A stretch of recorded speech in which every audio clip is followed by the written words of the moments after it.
let's see if it's going through. It should be any moment, and I will let you know.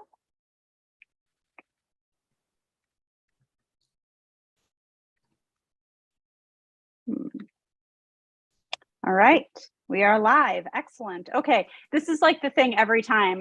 We shouldn't have somebody not that technical try to do this, but that's okay. We're here and it's happened. So hello, everyone. Thank you for joining us. I'm Jessica Levesque. I'm the Executive Director at C4, and I'm super excited. Today, we have a really awesome live session for you, talking all about how to get started with crypto and what you can do to make that leap into cryptocurrency. So we're joined today by Paul Puey, who is the COO and co-founder at Edge. Anything else you'd like to add, Paul?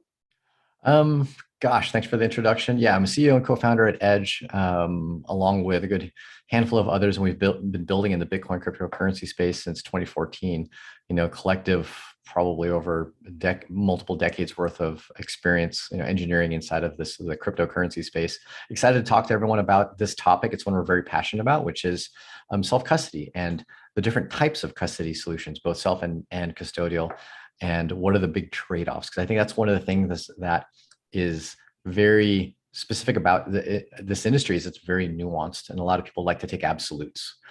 So it being nuanced, a discussion like this really helps people understand the nuance and also what trade-offs there are and how it applies to them, so that they can make their own decisions. So with that, happy to chat. Yeah, it's hard to know where to start with all of this because there's so much. So I'm glad that we have some experts with us today. So Paul, and then we've got Dylan Grabowski as well. He is the host of the Smart Economy podcast. Dylan, do you want to introduce yourself, please? Yes. Thanks, Jess, and for having me on, and nice to meet you, Paul, and to join this panel. I, by education, studied urban planning and left that field in 2017 after I got bit by the crypto bug.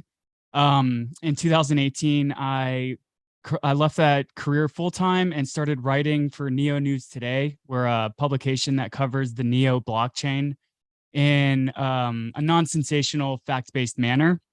And in that time since, we've hosted podcasts focused on the Neo blockchain, and then we expanded to the Smart Economy podcast to become a protocol agnostic blockchain that covers industry topics and trends that are going on right now.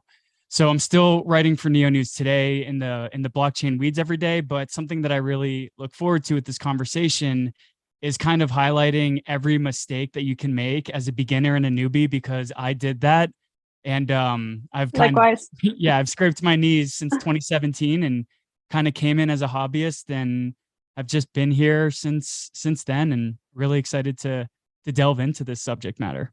I think that's a good place to start, just talking about how most people that begin make some mistakes, and that if you make a mistake or you're uncertain where to start with crypto and how to get a wallet even, that is totally fine. Like, don't run scared just because maybe some of the words we're saying are confusing or you're not sure where to go. That's what we're here for. And we're going to walk you through what to do and kind of what to look for and what the different options are. But mostly, like, everyone I know pretty much who's in crypto has at some point been like, I don't know what I'm doing. And it's like, okay, that's fine. That's normal. And we're going to guide you through. And once you start to interact with other people and start to kind of hopefully get bit by the crypto bug, as you said, Dylan, it's easier to begin to learn what those things are. So let's start from the very beginning and talk about, I guess, what the hell are we talking about? That would be a great start for anybody who is unfamiliar with cryptocurrency. So when we say custody or wallets, Paul, what am I even talking about? So you're talking about the way that people hold crypto. So custody as a term just means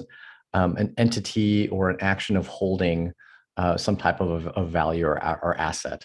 And there are many different ways in the crypto world of holding a crypto asset. And what's fundamentally different about crypto, and why the word custody comes up so much, is crypto is the first time that a digital asset can be held by the individual that owns it.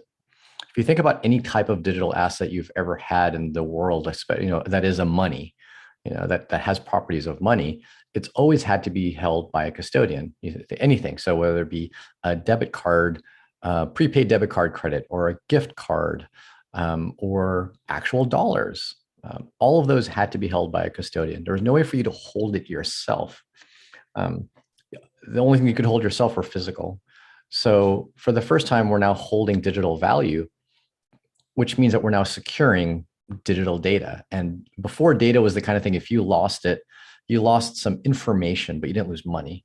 And if someone else got it, you now both had that information, but it wasn't money that was then stolen from you. You kind of shared that value. But for the first time, this string of data now gives access to the money. If you lose it, you don't have it. If someone takes it, you've lost it.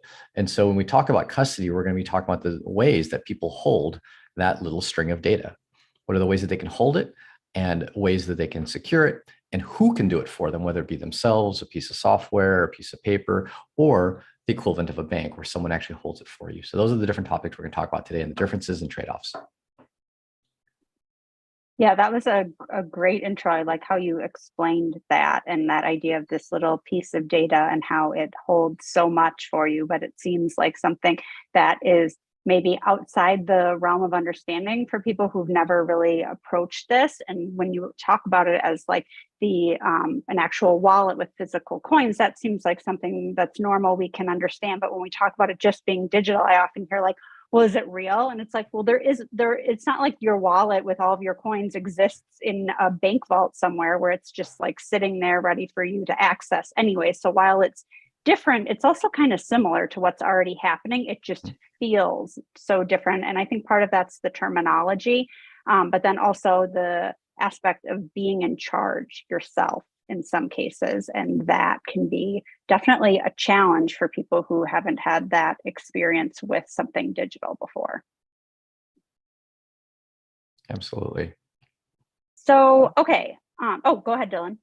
No, I just wanted to add that was kind of one of my aha moments when I bought my first Bitcoin or Ethereum or whatever your first cryptocurrency is going to be, kind of moving it off of the exchange where I purchased it and then moving it to a hardware wallet where I held it. Historically, if you've grown up around computers, like you've sent files to people via email, but the first time you do this with a cryptocurrency, you're moving around money, and it kind of unlocks a brand new world, really. And for me personally, it kind of like started challenging my assumptions of what I thought value was and how value can be transacted and traded. Yeah, I think that that's really true. It changes how we see things a little bit and what we're used to. I always like to think of the example in what's that movie with George Bailey and everyone It's a Wonderful Life, and everybody goes into the bank and they're trying to get all their money out, and he's explaining to everyone like, no, your money's here, your money's here. It's like anytime there's something new with technology of any sort, and especially when it comes to money, because it's something we work so hard for, it's easy to become like flustered or confused about it. But there are all of these different examples of when we've shifted from what seems to be the norm and what's tradition into something that's a little bit different, which is what we're doing now and why we're talking about custody. So, okay, when we talk about custody, there's a lot of different words that you're going to hear here and just in general in terms of talking about like who owns the currency. And there's differing opinions on what kind of words we should use about this. But the basis of it is, do you hold that string of data that Paul was saying that gives you access to your cryptocurrency, or does someone else hold access to that data? Is one of you able to explain that a little bit more, what I mean by that? Like who, and when I say that little piece of data, I'm talking about a private key. Mm-hmm. So would one of you go into a little bit about what we mean by that? Yeah, can I start from kind of the layman's terms and then have Paul kind of fill in the blanks with more specificities? There's this saying out there called "not your keys, not your coins." And basically, when you're holding an asset on a blockchain network, there's this data has basically two strings. There's a private key and a public key. So the private key is what grants access to that little string of data that says that you own X amount of assets. And the private key acts as the other half of that can sign the transaction and verify that it is indeed me, the individual that owns X amount of assets on this blockchain network. So when we start talking about custodial and non-custodial, particularly exchanges, we start to examine who has access to that private key. So when you're talking about a custodial exchange for somebody who just heard about Bitcoin this year, you're going to be thinking about Coinbase or Kraken or Binance if you're outside the US. These are singular places where you can go upload your debit card or credit card, and then you can transact your fiat currency into a cryptocurrency of your own choosing. If you purchase a cryptocurrency and leave it on that exchange, the exchange holds access to the private keys for the amount of crypto that you own. Now you can take that off of the exchange, and then you yourself own the private key because you sent that crypto from the exchange to the wallet that you control. Another thing that's interesting with exchanges is there's non-custodial exchanges where once you own the asset, once you own the private key, you can go to a website like Uniswap or PancakeSwap or all these other automated market exchanges that exist, and you as the individual can trade the cryptocurrency into another cryptocurrency of your choosing because you own access to that private key. So I think when we're talking about ownership over strings of data and exchanges, we just really basically mean, do I hold the private key that can move this Bitcoin or other crypto around on my wallet? Or am I allowing an entity to hold on to that to make it easier for me so I don't have to protect or own that key myself? Oh, absolutely. So to fill in the blanks of what Dylan was referring to, and we talk about this private key, I like to make the analogy that the private key is kind of like your wrist for signing a check. All right. But with signing a check, it's incredibly easy to forge signatures. Think of this as a wrist that you cannot forge. When you spend money, you need to sign a check in the old banking world.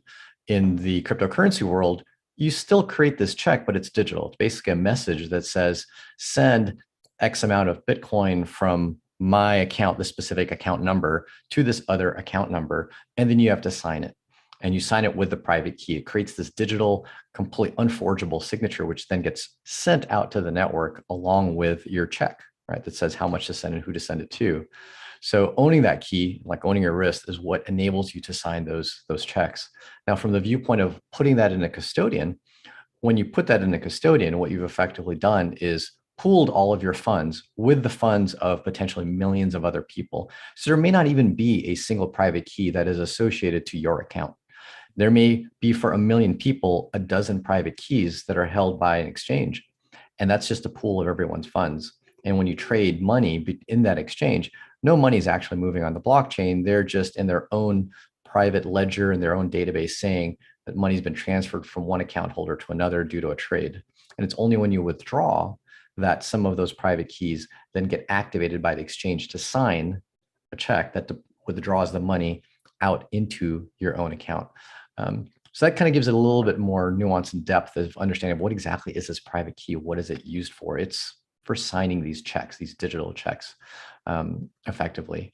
And then really the nuance comes into, well, what are the trade-offs between holding your funds with an exchange versus holding the keys yourself? I really like that example of using, I haven't heard that before, using, your wrist as an example of signing something, and how it can seem, I think, really scary when you start talking about these words that like cryptocurrency, it sounds so different. But then when you say, like, we're already doing this, we're doing it in a different way, but it's not like we've completely reinvented how money works. I mean, we've reinvented how we can use it and how it can exist in a different format, but it still is a medium of exchange. It still provides the same basic functions of money. And so I like that example of you're still signing, you still have to give permission, and who owns your wrist. Exactly. I like that. Yeah, exactly. And hopefully people listening to this even know what checks are, because admittedly, my analogy is to a technology that's very dated. Like, how many people have written a check over the past month, 2 months, or even 3 months? But for those of you who do recall writing checks and signing checks, that's a good analogy. For the newer, younger crowd that only knows Venmo and whatnot, then maybe this is a poor analogy. Sorry, but doing our best. I think, well, I was going to say we, like I'm that young. I think they do know what that means still. So I think the analogy makes sense. But anything that you sign that has your, an autograph, whatever, it's something that you are then saying that you approve this belongs to you. And it's the same thing with a digital signature as well.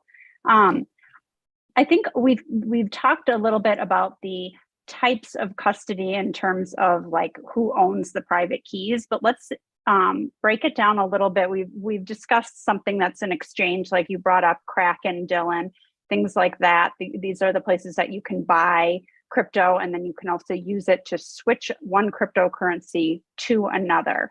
Now, Paul, did you want to jump in?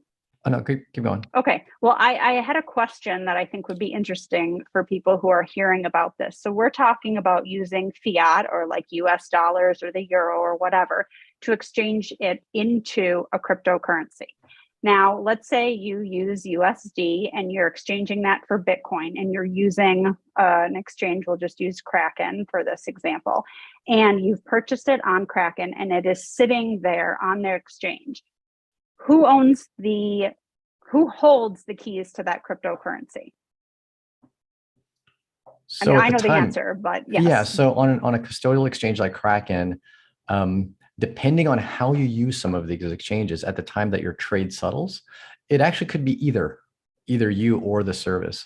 So there are what some would deem custodial exchanges, but they are what you call almost pass through, where you can use the service in such a way that when you go to make a purchase, you give the exchange your public address of a self-custody app or wallet. And after the exchange occurs, they immediately withdraw the funds. So it's temporary custody is kind of how I like to call it, temporary or ephemeral custody. But by and large, most exchanges that people go to are fully custodial. When you go and make that trade, you first have to deposit, say, dollars or some other crypto, say ETH. And you say, I want to turn my ETH into Bitcoin. Great, that's one step. First, the deposit of the asset, whether it's dollars or ETH or whatnot. Then you have to do the trade, which is a second step. And then you have to do the withdrawal, which is a third step. And most exchanges, you can't blame them for security reasons, make it very difficult to withdraw.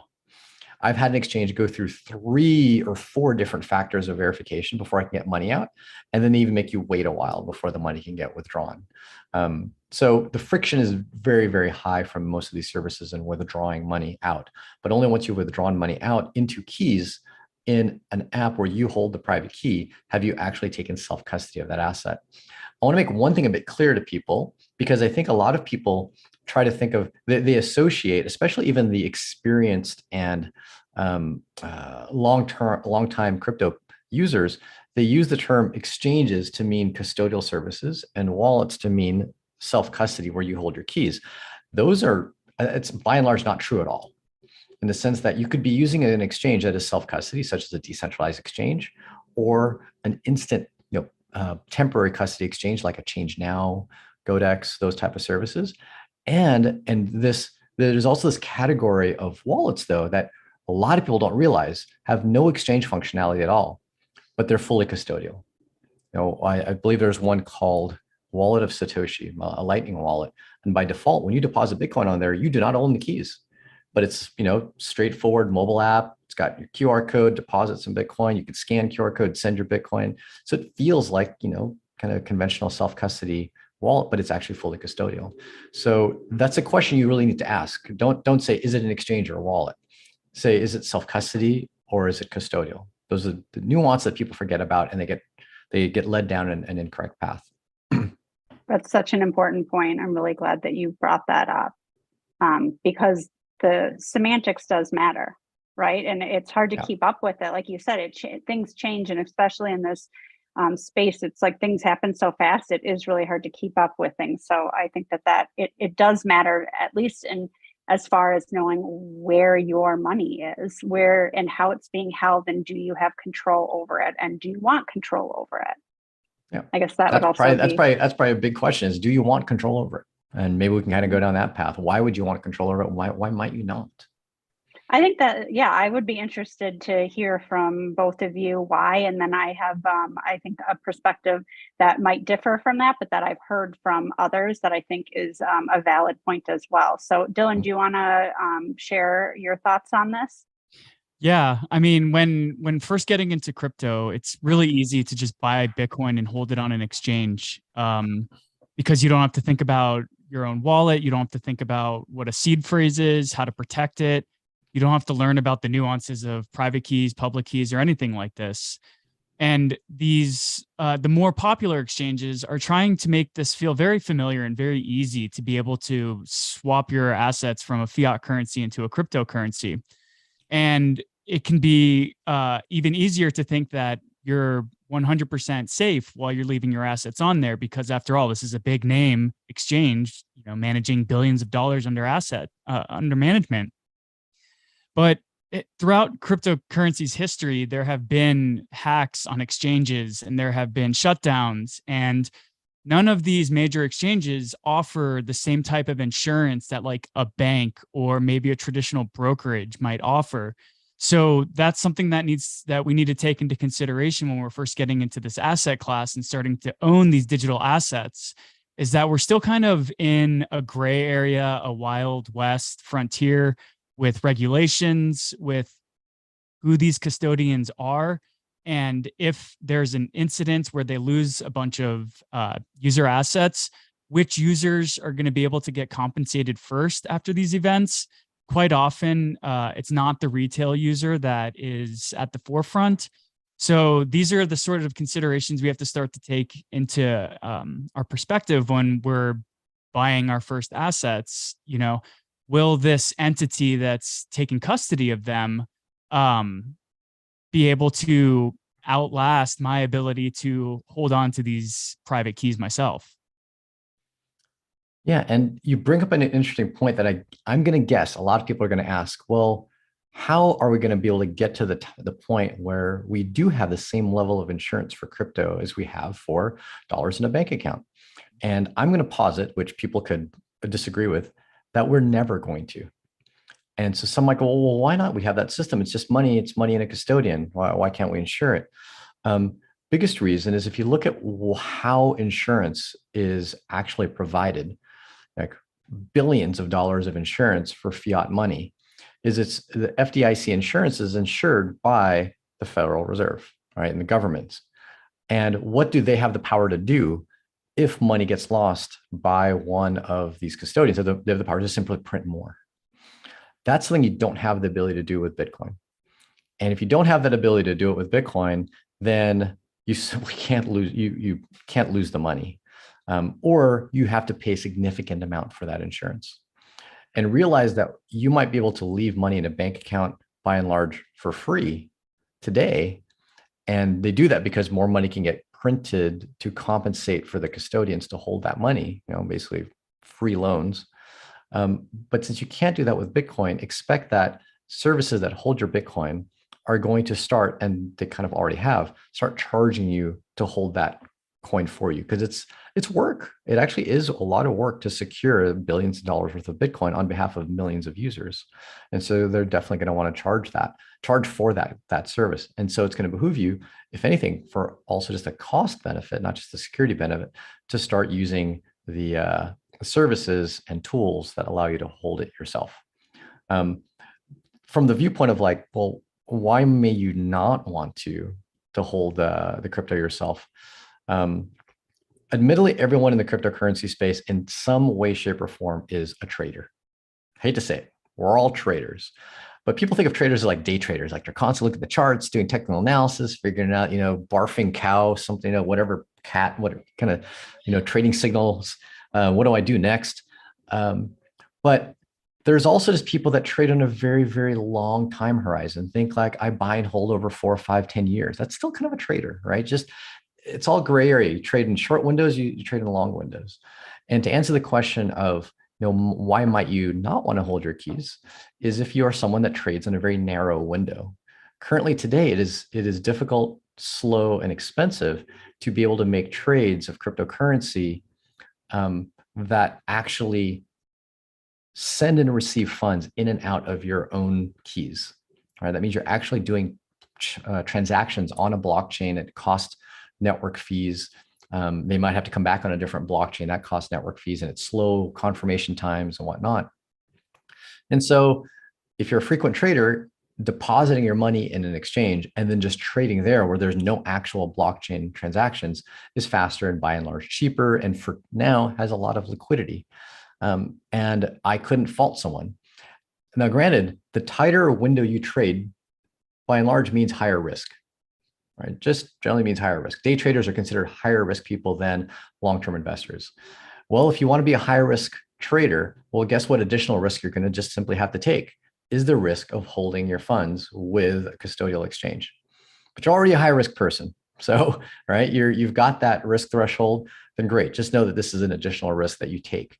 Now, if you are a trader of longer time horizons, say a couple of weeks at a time, month at a time, or you're just buying and holding, now that opens up the potential for you to use more self-custody solutions where it's okay when you want to sell some Bitcoin for a stable coin that you wait for a 10-minute confirmation and then some stable coin comes back into your wallet, right? Things like that. And that's manageable if you think about the risk reward trade-off there. But by and large, once again, I'm not like maximalist in most any way, shape, or form. And even though I promote self-custody to its fullest extent, I realize there is this demographic for now until blockchains become super fast and cheap. For now, there is that use case for those much more frequent traders. And I'd say that's, hopefully the only people that are on the custodial exchanges in the long term. I also want to add that there's nuance in like, who is the user and what are they going to be using this for? If it's my mom who just wants to buy like a little bit of Bitcoin here and there, I would honestly feel better if she's holding it on an exchange where, unless there's a cataclysmic event where the exchange collapses, like generally she's going to be okay. But if somebody wants to start participating in DeFi protocols and buying NFTs, then maybe they want to start using self-custodial solutions like managing their own wallets and managing their own keys. But then we're also migrating into this new era where institutions and pension funds are starting to look into owning digital assets on their balance sheets. So what are the methods of custodial solutions they're going to need to have? If you're, managing your own solo 401k, you might want to leave your assets under a Kraken custodial sort of partnership. But if you're just a, generalist who wants to hold on to a little bit of Bitcoin or Ethereum or whatever, then maybe they want to hold it for themselves. So this whole topic is going to have like a lot of perspectives because there's a lot of different types of users. And we're now getting into differences between retail and institutional users as well. Yeah, two things on that. One, have your mom call my mom and tell her that she should get into Bitcoin and stop thinking that what I'm doing makes no sense. Second of all, I think that there are other people who would benefit from not holding their own keys. And this is something I firmly believe in self-custody. I think it's a great choice.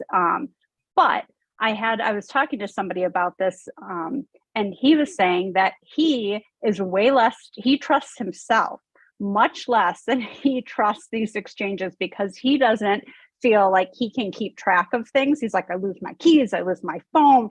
I can't see myself keeping track of this. And I was thinking, okay, as someone who has ADHD, I can see that is like a concern. And it was hard for me to really get into what exactly it means to self-custody.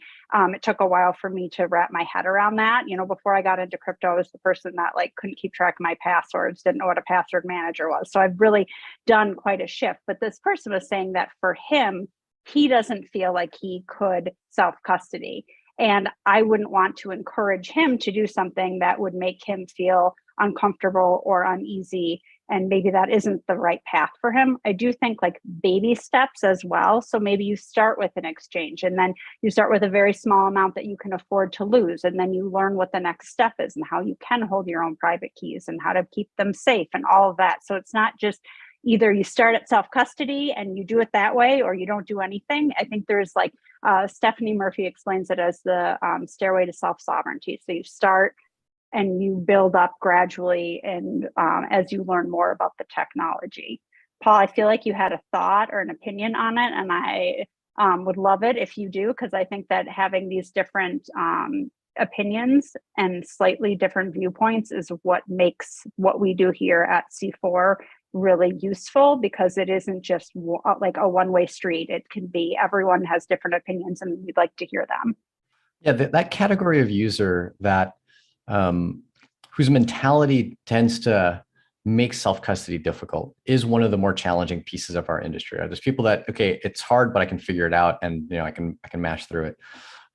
There's kind of two angles of this on how to solve this for the mass, because I do fundamentally think that we need to be at like 90+% self-custody for crypto to succeed. But how do we achieve that? And it's twofold. One, which I think is actually the most important, is that self-custody needs to have, or the process of self-custody needs to have tools that abstract that complexity. And this is true in technology, decade after decade after decade. Like you initially launch a technology, and you have the 1 to 5% early adopters who can handle the process of using it. And then you start abstracting the difficulties. You come up with the mouse that allows you to click and drag things, as opposed to CP space, this file.txt, And now you open it up to a lot more people. And I think our industry has and will continue to focus on simplifying self-custody. It's way easier now than it was in 2013 when I got involved in crypto, and it's going to get easier going forward. Some of the innovations that have come about that I think people should look at, I think some of these are still a bit challenging. Some of the innovations to me that make self-custody easier are technologies such as multi-sig, right, that allow you to split trust across multiple devices, people, entities. Multi-sig in and of itself isn't a feature.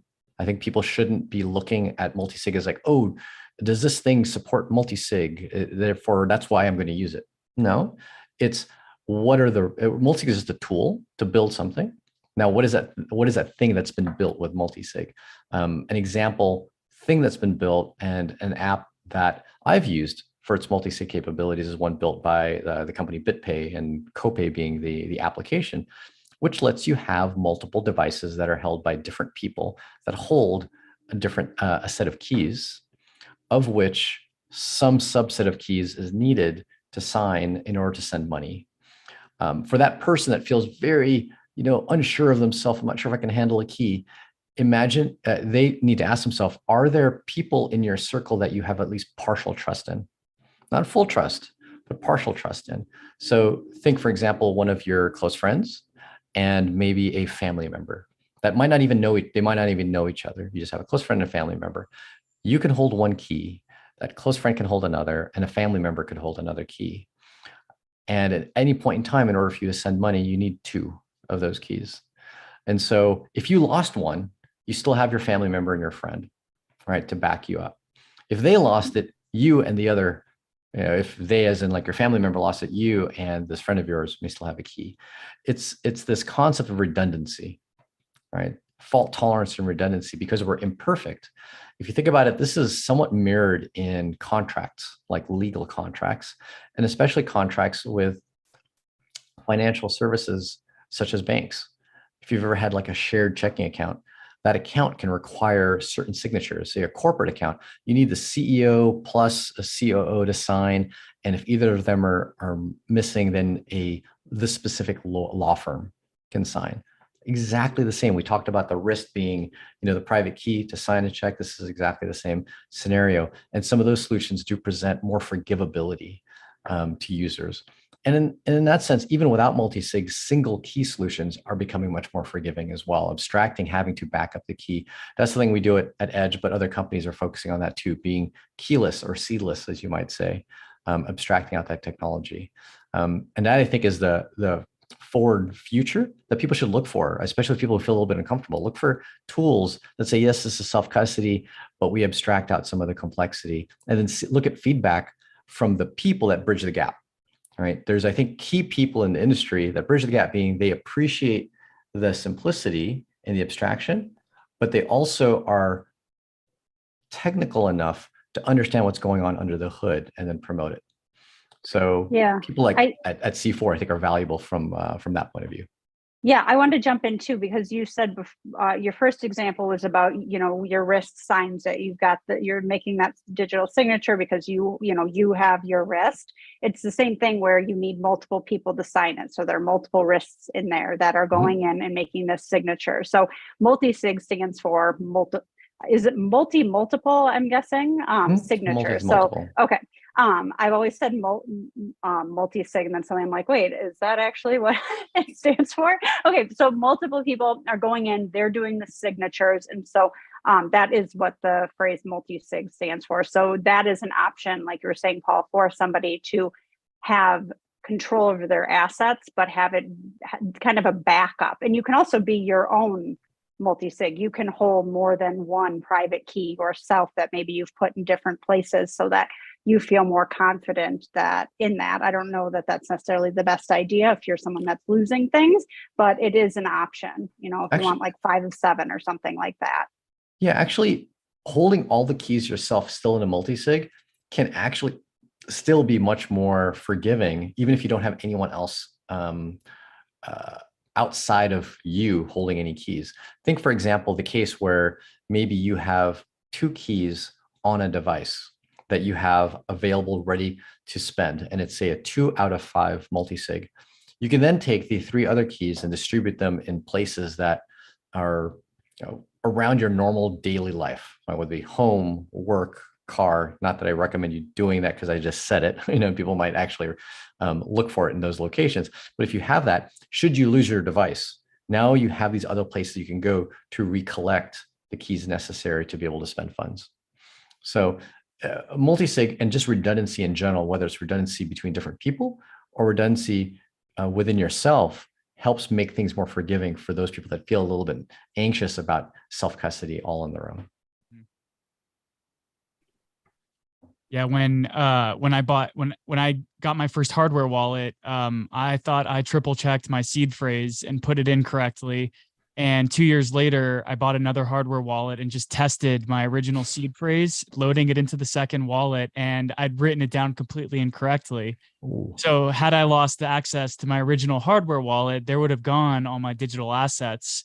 And actually, that's something that I appreciate about the Edge wallet, is that it reminds me to check my passwords again, to make sure that I'm paying attention to what's going on, because ultimately cryptocurrencies are self-sovereign assets. And as we take control over them, whether we use multi-sig solutions or just single ownership solutions, we do need to keep in mind that if something happens with the Bitcoin or Ethereum or whatever I hold, I send it to a wrong address, I write my wallet seed phrase down incorrectly, that's going to be it. I'm not going to be able to get my cryptocurrency back. I can't call the Bitcoin network and ask them to cancel a transaction or anything like that.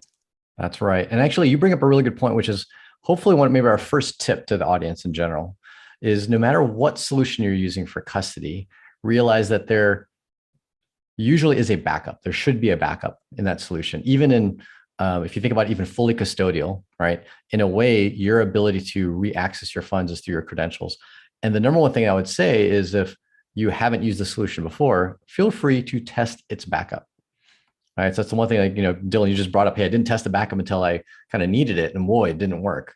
So that backup can take a few different forms. The most common in self-custody is that seed phrase. So say you buy a hardware wallet, just like you did, Dylan, you got the seed phrase. Before you put any money in it, actually put a small amount, like $1 in it, go ahead and wipe out the hardware and try that backup. If it doesn't work, then you wrote something down wrong, or there's even an issue in the hardware. Because realize that technology is not perfect. How many people have had a computer crash? Well, hardware wallet, while it's small and doesn't have a lot of software on it, it's still just a computer, right? As well, for like apps like Edge, you want to test the backup. Well, the backup is actually encrypted keys sitting on our servers. Go download it, go get the app on another phone and try to log in. If you're able to do that, then you know that the backup works and you're able to spend funds from that backup. In the case of a custodian, make sure you can access your account from another computer. It's a light form of checking. Make sure your credentials are correct. Your 2FA is correct. Now, granted, it's much more forgiving. You might be able to get back access to your account, but it could become very difficult to get access to your account with custodians if you have wrong credentials, lost a 2FA code, things like that, or you didn't take down the 2FA code correctly. You thought you took it down, but you didn't. So all of those are, generally speaking, good tips in ensuring that whatever service or software or product you're using to secure your crypto actually has a working backup. Yeah, I like that redundancy and checking yourself to make sure that even if you're like, oh, I know this is definitely it, try it, do what Paul just said, which is but a small amount, wipe it. And we'll go into more details in future sessions about kind of what that means with the hardware wallet, what exactly we're saying and how you can do that. But always make sure, you go through. And I hope you didn't have very much on there, Dylan, if that had gone, if it had gone down the wrong way. But like you said, you still had your hardware wallet, so you were able to access it. But it's definitely something to be aware of. And I like when people like you share what has happened, because it's a good reminder. Like, okay, so people who have been in the cryptocurrency space for a while have experienced these things. And like, if you're listening, you don't want to do it. Like, listen to our mistakes and then do something differently, because like I've lost crypto before. It was many years ago, but it was through idiocy. And I've done a lot of stupid things. And so it's from hearing other people's mistakes. I'm like, okay, you don't want to do that. And learning from myself and being like, okay, I'm not going to do that again. And then listening to what people are doing that I trust and be like, okay, there's like 5 people I trust who say X, Y, Z. So like, I know all these people I trust who do use multi-sig. So if they're doing it, maybe I should try it and see how it works for me, that kind of a thing. Absolutely. And with respect to multi-sig, in many ways, multi-sig, because it has multiple keys, each of those keys are your backup.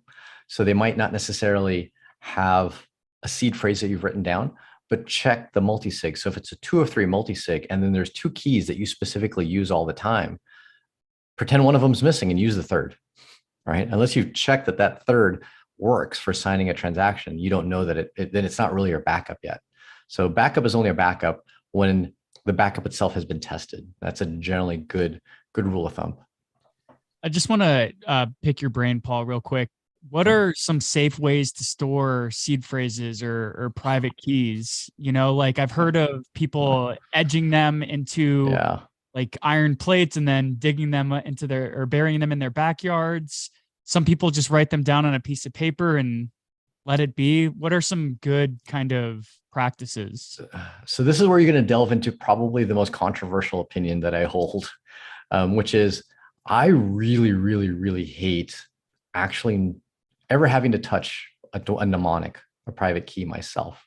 And it's kind of the reason why we architected Edge the way it is. I recently had to set up a hardware wallet because I needed to use it for MetaMask, to use it with a specific DeFi protocol that doesn't work with a wallet. Anyway, all that junk. But I wrote down the seed and I honestly didn't know where the hell to put it. I didn't trust where I could possibly put it where someone won't see it and I won't lose it. Those two things fall completely contrary to my brain. So we talk about the limitations of the human brain and what people feel comfortable with. So obviously if you're, I'd say that the people most suited to holding keys that are written down are gold bugs. A lot of gold bugs have a safe that's fireproof. They've accessed it. They know the combination to it. They're not going to forget it. They've used it a bunch of times. Probably a good place to put your private key, right? It's kind of a big target. If someone broke into your house, they're like, oh, there must be something valuable in there. But at the same time, it's also hard to get into it, bolted down into your house where they can't just easily get it out. So that's kind of like the Fort Knox methodology. It's obvious it's there and there's value in it, but it's really hard to get into it. Then there's the concept of kind of like hiding it, in multiple places. One that's generally not recommended, people think is a good idea. And I know even Andreas has brought this up, and Andreas Antonopoulos, obviously one of the directors of C4, has brought this up. A lot of people think that they'll take their private key and then they'll chop it up and put it in different places. They'll think that makes sense because it's great. If someone sees what, they only have part of the private key. But the problem is now you've made it that much easier to lose, because if you lose one piece of it, you potentially have lost all of it. So you only have, so it's kind of like a very bad multi-sig. It's kind of like a 3 of 3 multi-sig is what you call it. You need all of the pieces. You lose one, you're dead. So that's not really a good model either. And so this really depends on the individual. All right. Some people filing cabinet that's locked with thousands of pages that it'll be hard for a stranger to find, but you mentally kind of know which page it's in. Putting it in a book on a shelf where you have some mental recollection of, oh, it's a seed. Maybe it's a book that has something to do with seeds. I don't know. Right. But this is the crux of the problem. Crux is the terminology in climbing. The hardest move in a climbing, route is the crux. And this is the crux of self-custody. Where the hell do you put this thing? I don't have a clean answer to that. It depends on the individual. And admittedly, if you feel like you don't have a clean place to put that, then you want to look at some other solutions where you don't have to put that somewhere, or solutions where that thing that you write down and put somewhere is protected even if someone else uses it. So things like multi-sig or abstractions that other apps have, such as Edge. And just really quickly to add on, using a climbing analogy, the most dangerous climber is the one who's been not necessarily been climbing for a short amount of time or a long amount of time. The individual has been climbing for a few years and thinks they know everything. And that's because they forget to double check their systems and to make sure that they're ensuring the safety. So it can be really easy to kind of look past these ways to protect yourself, especially if you've been in the space for a couple of years, because you just stop running through the checklist of security steps in your mind. Exactly. It's the know enough to be dangerous category of people, which definitely I was in that phase. I might still be in that phase. It's one of those you don't quite know because things are changing. Our industry moves so quickly that you never really know when you're outside of the know enough to be dangerous phase. But I do think that the industry is making it easier for people to secure funds.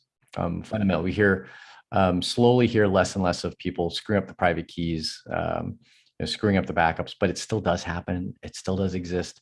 And a lot of people that just come in new still feel intimidated by it.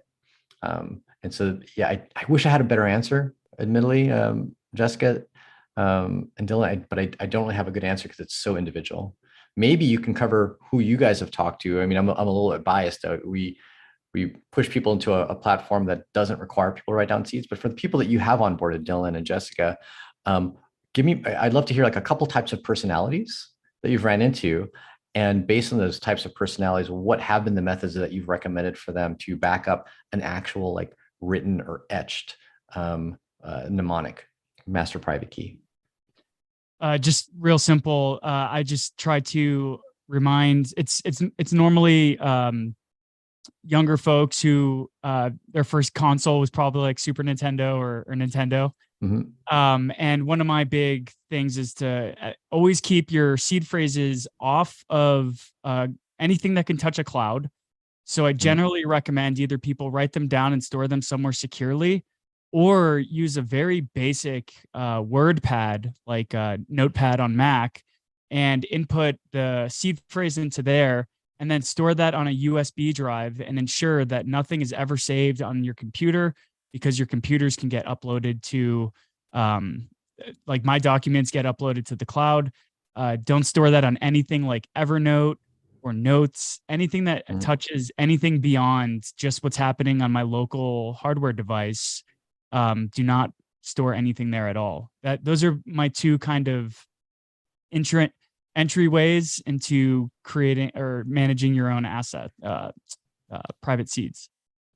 Got it. Yeah, I think the most important thing is to explain like some of the best practices that have been used, and also some of the things that people have done that have been poor choices. And I give my own examples for this, but then also just to kind of say, I think the idea of being clever, but not too clever, is really important. Sometimes we think, like you were saying, Paul, about like cutting them up and hiding them and doing all this stuff. And it's like, haha, I've got the perfect solution. And it's like, congratulations, you tricked yourself. So to make sure that you're doing something that makes sense and is safe, keeping it offline, but isn't going to trick you. I've heard about somebody putting something in like a can of tomato soup that they put in the freezer or something. There's like all these different things. I would totally end up like eating the soup by accident. But so just to be smart about it. And I would say the most important thing is do research, really do your research before you do this. Think about it. Think about who you are as a person. So like when I talk to people about this, it's what are your weaknesses? What are your strengths? Where do you live? Do you have a different place to put it? Do you share your address with people? That kind of a thing. So like if you have your address, if you can Google someone and find their address online, like that should not be where you hold your private keys, right? Like if you just be smart, consider things like that, ask other people about it, and then just don't go down that really like dark path of trying to be overly clever.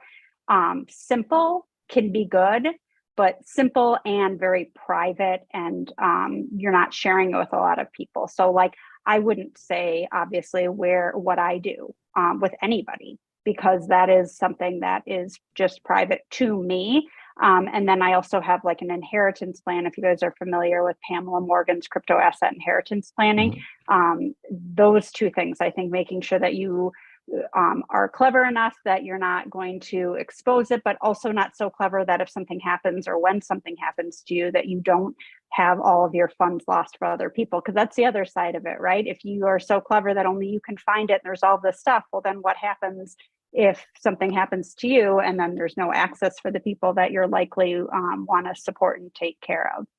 So I think that that's important. And I would like to add, maybe try and schedule fire drills into your life a couple times a year.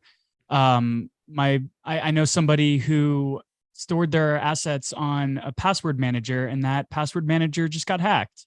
So they have to keep up to date with what's happening with where they store this information and ensure that if something like this does happen, then they can remove these alphanumeric phrases or migrate these the seeds that they're keeping safe, move them somewhere safer, or at least keep up to date with what's going on, because technology, a major event can happen. And with so much going on in the world right now, it could just be hard to keep up to date on a day-to-day basis. So really scheduling the time a few times a year to double check your systems is really going to be beneficial as well.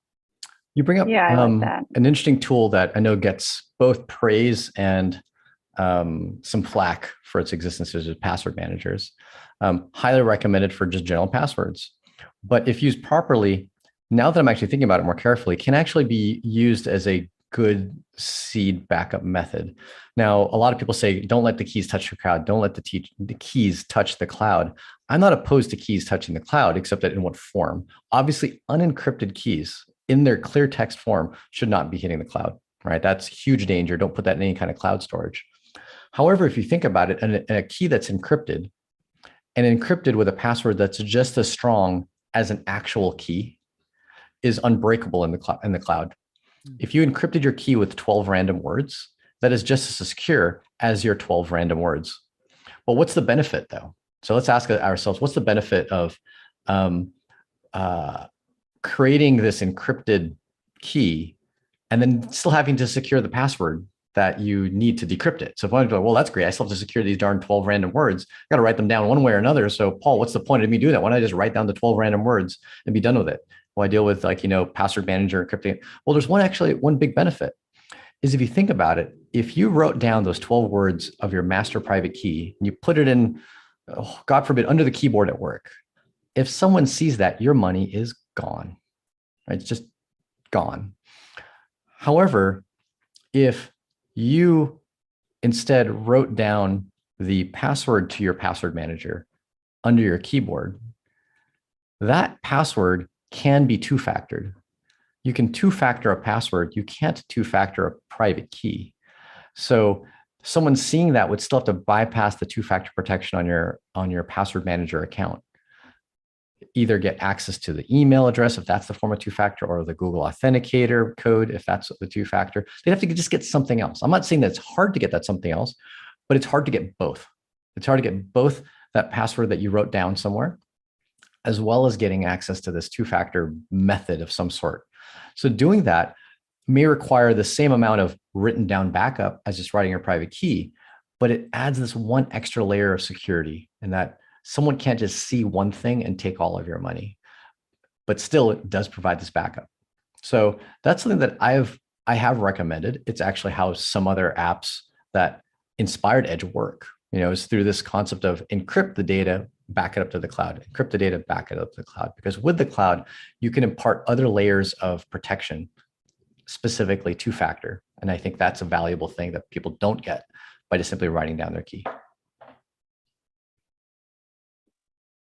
Yeah, I think one of the interesting things about all of this is there's clearly so many different options to do this, and there's so many different opinions that to give advice, I think we can give what not to do, but in terms of what to do, it really is going to be a personal decision based on what you kind of the evidence you've gathered and what you've heard from others. I also suggest whatever you do, start small so that if you do make a mistake, you're not losing so much that you can't recover it. So just to be kind of aware of what a small amount is. A small amount is different to everyone, and to just be considerate of what will work for you won't necessarily work for others, and vice versa. One other thing I wanted to quickly say is, Paul, your t-shirt, privacy is normal. We don't have much time to get into privacy, although I think that's something that Paul will talk about in a future session. But I would love for you to just briefly say, why is this a shirt that you would even want to wear? The word, like saying privacy is normal, I think is something that not everyone understands about why it is so important. It seems weird. Like, why would we want to keep our information just to ourselves? Because it seems like, oh, then you must be doing something you shouldn't be doing. But that's not the case. Why should it be normal to be private and it not mean that you're doing something nefarious? If you think about it, our world made privacy suddenly taboo, right? And if you think about it, by making it taboo and saying, well, do you have anything to hide? It's given a lot of the superpowers in our world the ability to just simply dive into our private lives, whether digitally, physically, or whatnot, because they'll simply beg that question, well, are you doing anything poor? Well, ask yourself, if you don't need privacy, why don't you have glass on every wall in your house? Why don't you just run down the street naked whenever you feel like it? There's things that you simply want as your own. You want to have your own thoughts and emotions private when you choose. If anything, I know personally that what I express usually goes through a filter process, right? All of us have a filter. Do we want everything that we say to get out there before we've kind of thought about it carefully, all right, before we can express it? Not necessarily. And that's a level of privacy. And sometimes the thoughts that we have are what we put on our computer, what we put on our phone, what we scribble in a blog, not a blog post, but even like a diary. They're just thoughts. And then we refine that to be able to share that with the public. That's one aspect of, hey, these are just simply unrefined thoughts, ideas, in some cases, actions that I don't feel are ready for me to share with the people I want to share them with. From another viewpoint, a key piece of privacy that we've expected is in the world of corporate privacy, right? Companies don't necessarily want other companies to know exactly what's going on within their company from a competitive standpoint, right? It's just raw, like the competitive landscape. Don't countries also want privacy from other countries? So entities in general want some level of privacy from other entities, whether it's country to country, company to company. And what are people other than mini companies, right? We're just mini companies. And we want to be able to make decisions, assess a situation, and kind of factor in that before we share everything that we're looking at with someone else. And so I think this taboo aspect of privacy is what we're trying to reverse in this world. And governments constantly want to say that it's a taboo thing, but they've actually reversed themselves. And I got this shirt from the Zcash community, went to one of their after parties, and I love the talk by Zuko Wilcox, one of the founders of the electric coin company who had built Zcash. And in his talk, he talked about an early internet encryption back in the 90s, maybe as early as the 80s, where at that point in time, browsers were not allowed to be exported outside of the US if they had a level of encryption high enough to not be breakable by the US government, right? So very low bit encryption was easily breakable by the US government. Sure, you can export that to wherever you want. We don't care, all right? But otherwise you can't. And they really try to clamp down on this. And then suddenly there was a notable change in that SSL, right? That was what was using this encryption. That's the secure socket layer. That's how we communicate between our browser and a website in this encrypted manner. That started getting used for government information, banking information, online banking. The government completely shifted their stance where instead of, oh, don't use this, don't export this, don't export this. Now it's, you must use it. You cannot, there isn't a single bank in the country that gives you online banking that doesn't have a secure socket layer, the little lock icon in your browser. They're not allowed to. It's not legally allowed for them to do that. So even the government realizes that financial privacy is valuable. Now, the only question is they still want to see all of it. They want to see all of it, but they know that it's valuable from the viewpoint of my privacy, the privacy of my information to my neighbor, to someone I work with, or even to someone I work for. So we know that there's a need for privacy. Now it's about taking what was normal before, suddenly becoming taboo in the eyes of, government of interference and surveillance, and bringing all of those type of actions back to normalcy. So we're not seen as the bad guys. I just want to add that I think reminding people that privacy is something that is inherently a human right needs to become a mantra that we start re-inscribing into our lives, because inherently the dollar is the most ultimate way to privately spend your money. You cannot track a physical dollar bill other than the numbers that are on it and when it was created. And we're getting into a time in the zeitgeist, really, when we're starting to realize what our data is and what our data is worth. So like my information was leaked as part of the Equifax hack in 2015. And this is supposed to be an entity that I trust that tells other lending entities what my credit score is and whether I'm a valid credit-worthy individual.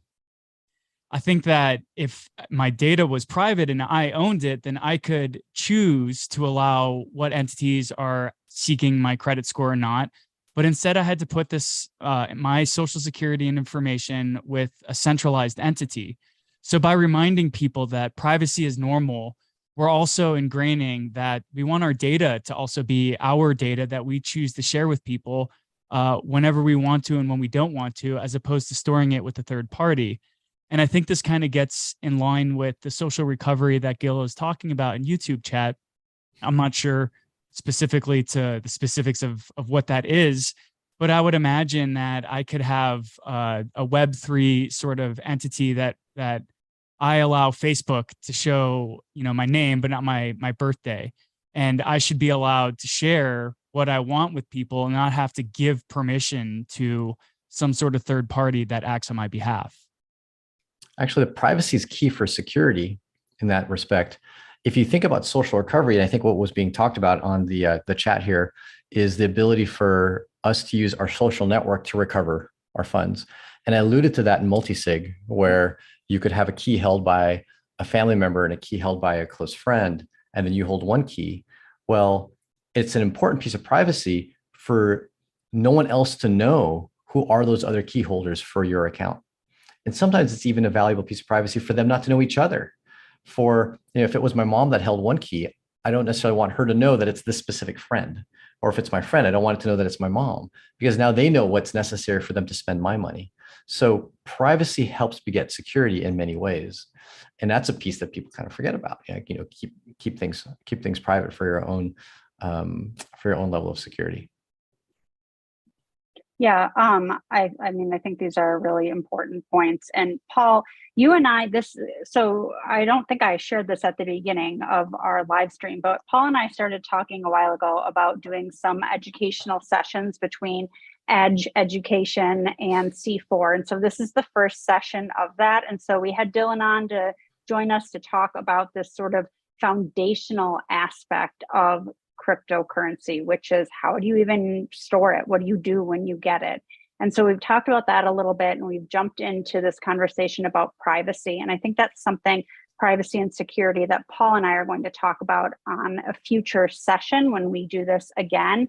And I want to thank you both for coming. Is there anything else either of you want to add for this session to plug anything, put out anything else out there? Please jump in now before we go. I know we've already gone over.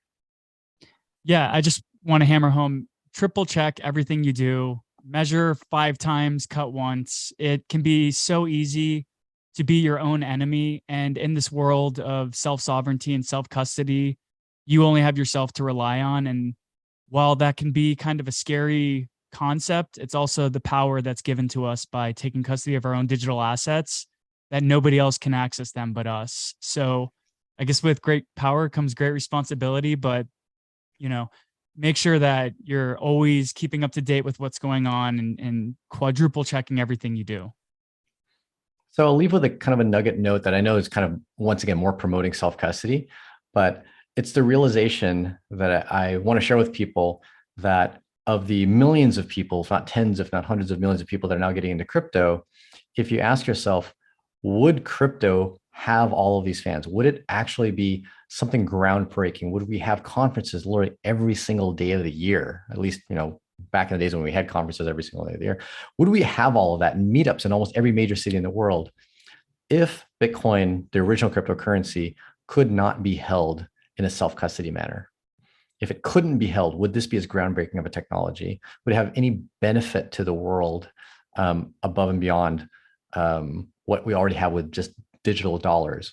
And I would argue to say no. There would be absolutely nothing interesting about Bitcoin, the original cryptocurrency, and therefore no follow-on coins, if it couldn't be self-custodied, and that all of its benefits actually start to die off without at least the masses holding it in self-custody. So ask yourself that. You're like, wow, that's an interesting little nugget if you deem it to be fact to yourself, and realize that that's what makes it powerful. And you nailed it, Dylan. With great power comes great responsibility. Well, we've been handed this technology, which is a great power. And because we've been handed this great power to all of us, then of course there comes that responsibility. And last note that I want to leave people with is to tie back into that last part of our discussion on privacy, is that you get absolutely no privacy using a custodial solution. They will know all the money that you receive. They will know all the money that you'll send. They'll know which addresses you send it to. And by and large, all of them, if they're not already, they will be the type of services that will fully know who you are through personal information, email, phone number, address, you name it. If not social security number, ID, they'll know who you are. They'll be legally required to know who you are. And therefore they'll know every single transaction that you do. Not that self-custody guarantees that. Self-custody does not guarantee privacy. I want to tell people that right now.